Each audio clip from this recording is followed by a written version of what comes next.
U.S. Marine saves a life in Afghanistan, not knowing someday he'd be saved in return.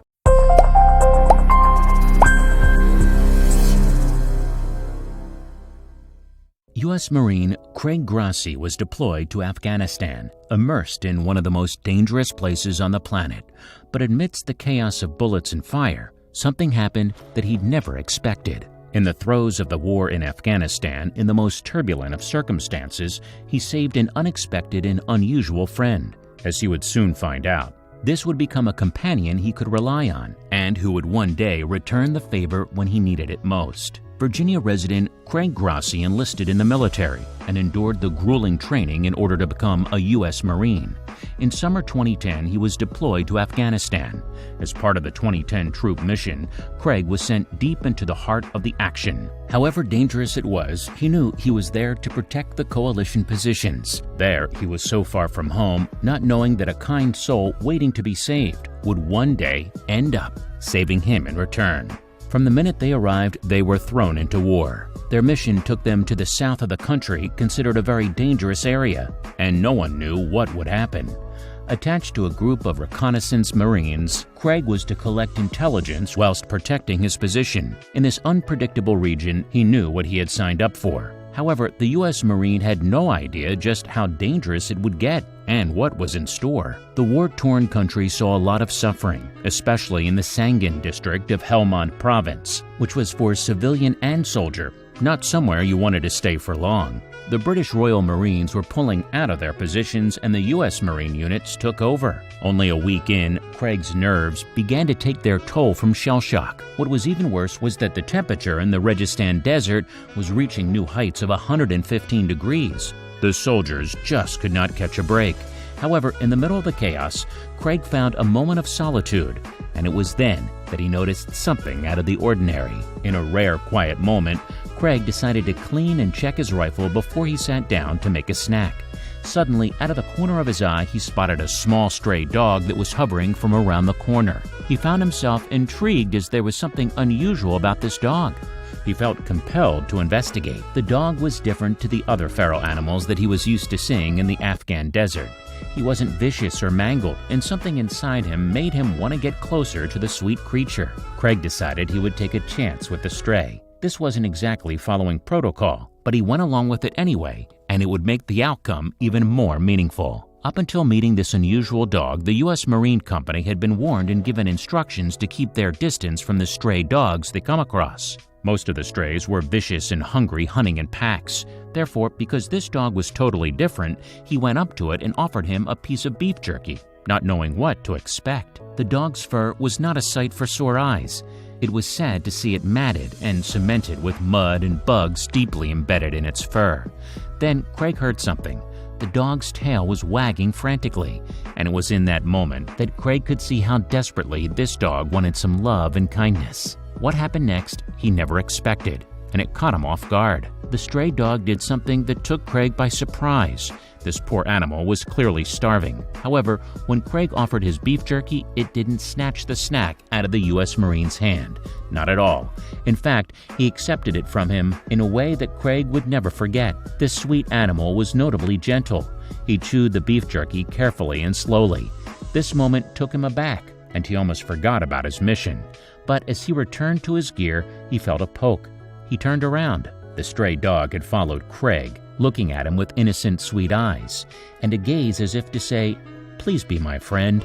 A fellow Marine noticed this interaction and called out, "Looks like you made a new friend." From that moment, he named him Fred, and a beautiful friendship began.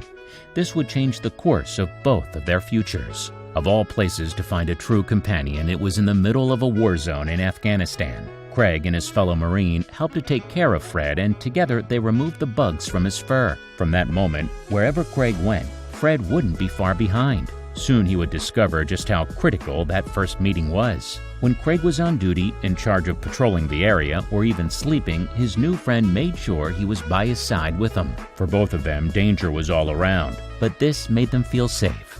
Fred became a beacon of light for the whole troop. He gave them light and hope in the darkness. However, two of them were about to face a huge dilemma. When Craig's tour of duty had nearly ended, He knew he didn't want to say goodbye to Fred forever. He owed him so much. The U.S. Marine had to prepare himself for a very painful situation that he was close to being faced with, saying goodbye to his companion. He just couldn't fathom this outcome, so instead he chose to do something risky that would end up impacting them both. Craig devised a plan that he could smuggle Fred out, not just from Sangin, but out of the country.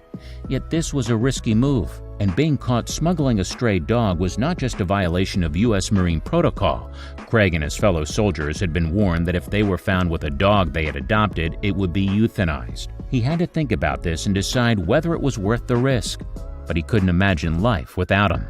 Craig didn't want to go against U.S. Marine protocol, but how could he abandon Fred now? Craig needed Fred to make the decision for him. If the dog chose to follow Craig to the helicopter, then he knew the decision had been made. As the choppers landed at the base that morning, he wouldn't forget. Through the dust storm, the Marines ran into their seats. And now the time had come for Craig to get on board the helicopter. But Fred was nowhere to be seen. Suddenly, just as he was moments away from saying goodbye to his friend who had gotten him through his darkest times, Craig felt something. It was Fred. The dog seemed nervous but determined to be with his companion. And even though Fred was clearly scared, Craig knew that the answer had been written. To Craig's surprise, his sergeant and comrades were also willing to assist in helping him smuggle the dog. The master sergeant then ran up to him with a duffel bag and put Fred inside the bag and jumped in the chopper. They lifted off for Camp Leatherneck. However, this task was far from easy, and they were not in the all clear. At the new camp, Craig then had to smuggle Fred over to the camp postal service. The manager of the postal service offered to hide the dog for Craig. He wanted to get the dog out of Afghanistan and to the U.S., but there would be many forms to fill out and vaccinations to get. Rescuing his furry friend was to be one of the most difficult and nerve-wracking things he ever had to do. It required finding loopholes with the intervention of an international team of volunteers from Uganda, the United States, the United Kingdom, the Philippines, and Indonesia. Even though this success was not a guarantee, and now there were so many people involved. And so the time came for Craig to return to battle in Sangin. He was worried, but finally Fred received clearance. His paperwork was given the A-OK, and he was all set to be sent overseas. Fred was packed in a kennel and flown safely all the way to the other side of the world. Craig's father and sister drove several hours up north from their home in D.C. suburbs. At New York's JFK Airport, they welcomed Fred to his new home in America. They received the dog at customs and took care of him until Craig got back. But Craig was not the same he was before he left. Months later, after Fred had started to get used to his new life, Craig finally finished his mission in Afghanistan and was sent home. Craig had been through the unimaginable. 2 of his colleagues from his unit had died in action, and he was carrying a huge emotional burden with him that was weighing heavy on him. He had saved the dog, and now the dog was about to repay him. He was plagued by PTSD, but he didn't want to talk to anyone about what he had experienced in Afghanistan, so his trauma was fresh and his wounds were still raw. He quit the Marines and started working in a government job in D.C. In Craig's spare time, he took Fred for walks, and that helped to clear his mind and heal slowly. In his own way, Fred was about to demonstrate to his owner and friend exactly how he had rescued him. Fred became an instant conversation starter and icebreakers to strangers. Asking about the dog helped Craig to get out of his head and have nice conversations with passersby. This helped open him up more to talk about his experience in Afghanistan and how he met Fred and brought him home. Craig was coming back to himself, and a new journey was about to begin. The more Craig went out with Fred, the more it helped him release all the painful memories, and it became a form of therapy for the ex-Marine. Fred's joy was infectious, not only to him but for everyone who encountered him. Craig realized that other people needed to hear his extraordinary tale too. Ordinary people somehow loved happy stories like this, so he knew what he had to do next. Craig thought about that poignant moment that defined him, the first moments of pure happiness in their first meeting in such a lonely place. He called Fred's character trait stubborn positivity and saw that he needed to adopt it as his own personal philosophy. In those difficult moments in which everything seemed to be falling apart, thinking about Fred's example became a way for Craig to remember to react even to those moments positively and learn to control his thoughts. By choosing to see the good, it had a huge impact on the course of his future. Craig quit his government job and enrolled at D.C.'s Georgetown University, taking Fred with him. Fred had not just affected his thinking, but his whole life. At long last, Craig actually felt back to normal and was thrilled to be in a classroom setting and found he had a passion for writing. Behind it all, his emotional state improved drastically, and he continued to heal and adjust. Fred had helped bring his U.S. Marine buddy out of the grip of PTSD. It was obvious to Craig that if he had taken the chance to save this dog from Afghanistan, he could have been in a far darker place with no light in sight. He now understood the new path of his life, to reach out and inspire others.